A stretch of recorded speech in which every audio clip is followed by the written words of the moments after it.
this video, I wanted to cover some of the specific changes we've observed in terms of individual behaviors. So what behaviors do sellers need to exhibit to become more successful in this moment? And to do this, one thing we've done is we've taken the different behaviors and we've plotted them on a 2x2. Vertically, look at it in terms of their correlation with performance, and then horizontally, look at it in terms of their prevalence.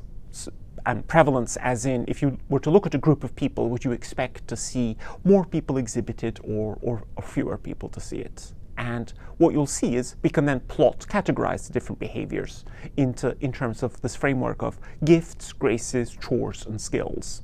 The gifts, roughly speaking, are those things that we would expect larger numbers of sellers to have been selected for, and they're important.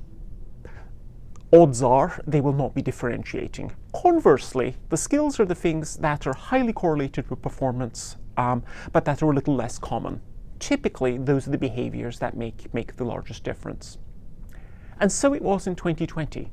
When we looked at our collection of 44 behaviors, what we found is that some of them are still important, and very specifically, the skills that are still most important are around being able to deliver insight, being able to discuss pricing and money, so negotiate with clients, and to be comfortable with constructive tension throughout.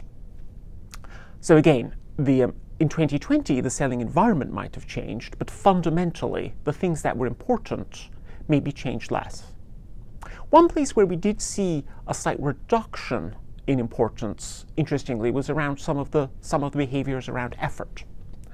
This is not to say that effort wasn't important, but what we saw was that the correlation with performance went down a little bit. And that too tells us a lot. That tells us a lot about buyer having different needs, and so people also having to deliver the insight. So even though sellers had to work harder probably, and had to completely reset their territories, that hard work alone wasn't enough to drive sales.